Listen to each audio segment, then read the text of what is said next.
ചലച്ചിത്ര നിർമ്മാണത്തിന് ക്യാമറ പോലെ വളരെ നിർണായകമായ മറ്റൊരു ഘടകമാണ് കലാസംവിധാനം.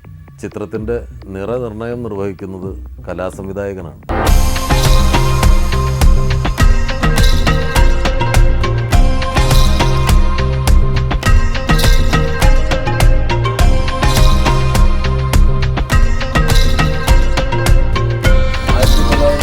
മുതൽ ഏതാണ്ട് 50 വർഷത്തോളമായി മലയാള സിനിമയിൽ നിറഞ്ഞു നിൽക്കുന്ന വ്യക്തിത്വമാണ് ശ്രീ എസ് കോന്നനാട്ടിൻ്റെത്.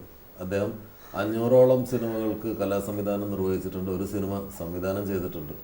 മലയാളത്തിലും തമിഴിലും കന്നഡയിലും ഹിന്ദിയിലുമായിട്ടാണ് ഈ 500ഓളം സിനിമകൾ അദ്ദേഹം ചെയ്തിട്ടുള്ളത്.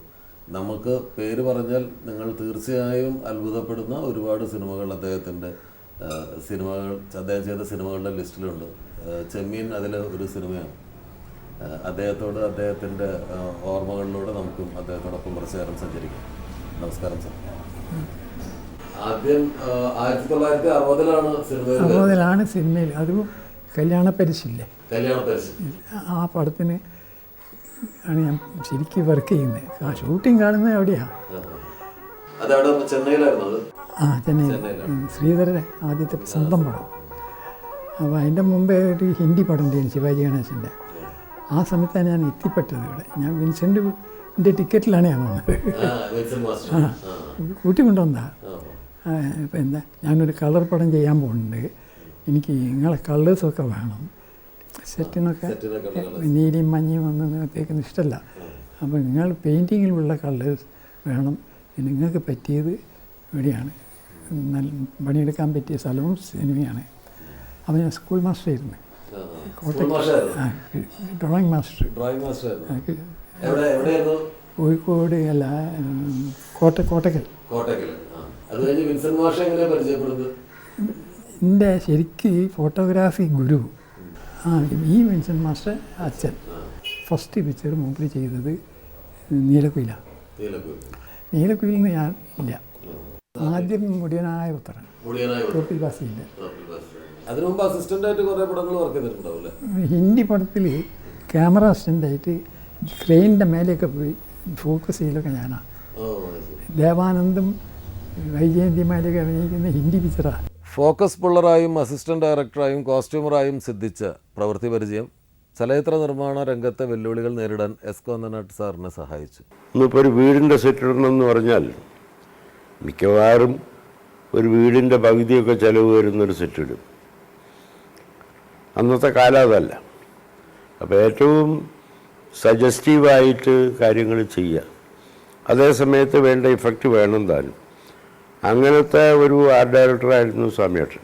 അദ്ദേഹത്തിന് ഈ ആർട്ട് ഡയറക്ഷൻ്റെ ഒരു വൈദഗ്ധ്യം മാത്രമല്ല, അദ്ദേഹം ചിത്രകാരനാണ്, സിനിമയെ പറ്റി അറിയാം, സ്വന്തമായിട്ട് സിനിമ ഡയറക്റ്റ് ചെയ്തിട്ടൊക്കെ ഉണ്ട്.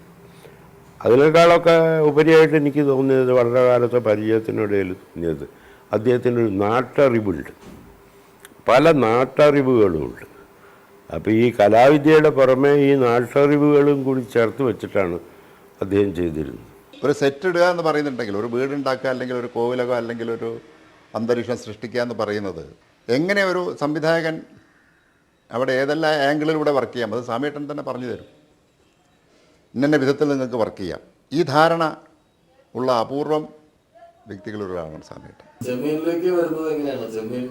വിൻസെൻ്റാണ് ക്യാമറമാൻ.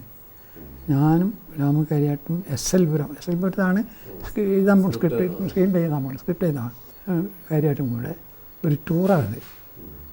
എറണാകുളം പോയി, കഴിഞ്ഞ് ആലപ്പി പോയി, ഇയാളെ വീട്ടിൽ പോയി, ആരെ തകഴീൻ്റെ വീട്ടിൽ പോയി, അവിടെ ഇരുന്ന് വർത്താനം പറഞ്ഞ് നെക്സ്റ്റ് ഡേ ഞങ്ങൾ ഇറങ്ങാൻ പോവുക. നമുക്ക് പോയി ലൊക്കേഷനൊക്കെ കണ്ടു വന്നപ്പോൾ വിൻസെൻ്റും രാമകരിയായിട്ടും തമ്മിൽ തെറ്റി. എൻ്റെ എല്ലാമാണ് വിൻസെൻ്റായിട്ട് ഞാൻ തെറ്റി. ഞാൻ പോയി അവരെ കൂടെ വർക്ക് ചെയ്ത് കഴിഞ്ഞ ഒരു ദിവസത്തെ, ഇപ്പോൾ തെറ്റി നിങ്ങൾ മാറിക്കൊള്ളി, ഞാൻ ചെയ്യാണ്ടിരിക്കില്ല, അല്ലെങ്കിൽ നിങ്ങൾ വേണ്ടാന്ന് വെച്ചാൽ ആൾ എന്നെ പുറത്താക്കണം, പോയിക്കൊള്ളി എന്നാൽ ഞാൻ പോകും. പക്ഷേ അയാൾക്ക് എന്നെ വേണം. അങ്ങനെ ഇഷ്ടപ്പെടാണ്ട് ഞാൻ ചെയ്യാം. അത് മുമ്പ് ഭയങ്കര ദേഷ്യമായിരുന്നു എന്നോട്. ഞങ്ങളിടയ്ക്കടുത്ത് തമ്മിൽ തെറ്റും. 10 കൊല്ലം 12 കൊല്ലം കഴിഞ്ഞ് പിന്നെയും വരും. ചെങ്കടലിൽ ഇയാൾ മരണ സീനില്ലേ അത് എടുക്കാൻ വേണ്ടിയിട്ട് ഉണ്ടാക്കിയതാണ്. ആ സമയത്ത് വാസ്തവത്തിൽ എന്താ ഉണ്ടായതറിയാം, കടലളീന് വൈൽഡായിട്ടുണ്ട്. അപ്പം മുക്കന്മാരൊക്കെ പോയി കളഞ്ഞിരിക്കുന്നത്. ഈ ഷൂട്ടിങ്ങിൻ്റെ ആൾക്കാർ മാത്രം കടലിൽ കിടന്ന് ഇവർ വിളിച്ച് പറഞ്ഞിട്ട് പോകണ്ട, കടൽ പോപിച്ചത് അറിയുന്നില്ല ഞങ്ങൾക്ക്. അങ്ങനെ ഭയങ്കര വേളായി. അങ്ങനെയൊക്കെ ഉള്ള ഒരുപാട് അപകടങ്ങളുണ്ടായിരുന്നു. അവസാനം നിർത്തി. അത് നിങ്ങളൊരു കാര്യം ചെയ്യും, ഈ തോണി മദ്രാസിൽ കൊണ്ടുവരും, ബാക്കി നമുക്ക് അവിടെ എടുക്കാം. അപ്പം അവരെ ഇവിടുത്തെ ഓഫീസ് മദ്രാസിലെ ടെറസിൻ്റെ മേലെയാണ് സത്യം പോണത് മുഴുവൻ. തോണി പോയിന്ന് സത്യനെ കിട്ടൂല ഞങ്ങൾക്ക്. ഒരു ചുഴി ഉണ്ടായില്ലേ അത് ഇവിടെ മദ്രാസ് സ്വിമ്മിംഗ് പൂൾ. പൂളിൽ ഒരു മോട്ടർ അടിച്ചിട്ട് വെള്ളം ഇങ്ങോട്ട് അടിക്കുക, അവിടെ വേറൊരു പവർ വെച്ചിട്ട് ഇങ്ങോട്ട് അടിക്കുക, ഇങ്ങനെ വരും. ഒരു കാലഘട്ടം മുഴുവൻ ഈ പറഞ്ഞ മാതിരി എല്ലാം സെറ്റ്, ഒരു സിനിമയുടെ ഒക്കെ സെറ്റ്. എല്ലാം സെറ്റ് ആയിരുന്നൊരു കാലത്ത് സാർ വിലക്ക് വാങ്ങിയ വീണ എന്ന് പറഞ്ഞ പടം പാട്ട് പോലും എടുത്ത് സെറ്റിലാണ്. അതിൻ്റെ തോമസ് എന്ന് പറഞ്ഞൊരു തമിഴ് ആളാണ് അതിൽ ക്യാമറമാൻ. ഇത് കഴിഞ്ഞിട്ട് സിനിക് എന്ന് പറഞ്ഞ ഒരാളുണ്ട്, തോമസിൻ്റെ ഫോട്ടോഗ്രാഫി തനി കേരളത്തിൻ്റെ മുഖച്ഛായ എടുത്തുകൊണ്ടാണ് വിലക്ക് വാങ്ങി വീണാണ്. AVMൻ്റെ ഗേറ്റിൻ്റെ പുറത്ത് പോയിട്ട് പടം. വളരെ റിയലിസ്റ്റിക്കായിട്ട് അന്തരീക്ഷം സൃഷ്ടിക്കുക, കൃത്രിമത്തുള്ളതല്ല. ഇപ്പോൾ ഒരു സ്വപ്ന ഡ്രീം സെറ്റ് ഇടുക എന്നൊക്കെ പറഞ്ഞിട്ടുണ്ടെങ്കിൽ അതിന് എങ്ങനെ ഇടാം, പക്ഷേ റിയാലിറ്റി സ്ക്രീനിൽ സൃഷ്ടിക്കുക എന്ന് പറയുന്നതിന് ഒരു പ്രത്യേക സാമർഥ്യം. അതിപ്പോൾ പിന്നെ പ്രോപ്പർട്ടീസ്, ഇപ്പോൾ ഒരു കാലഘട്ടത്തിൽ, ഇപ്പോൾ ഉദാഹരണത്തിൽ വെള്ളത്തിലൊക്കെ അങ്ങനെയുള്ള പല ആഭരണ പെട്ടികൾ ഇങ്ങനെയുള്ള ഇതൊക്കെ തേടി പിടിക്കുക, ഇത് കൊണ്ടുവരിക, അത് അതിലൊക്കെ പ്രത്യേക താല്പര്യം പ്രകടിപ്പിക്കുകയും സംവിധായകന് അങ്ങേയറ്റം ഒരു സഹകരണമായ രീതിയിൽ പ്രവർത്തിക്കുകയും ചെയ്യുന്ന അതിവിദഗ്ധൻ തന്നെയാണ് അദ്ദേഹം. കാര്യത്തിൽ യാതൊരു സംശയമില്ല.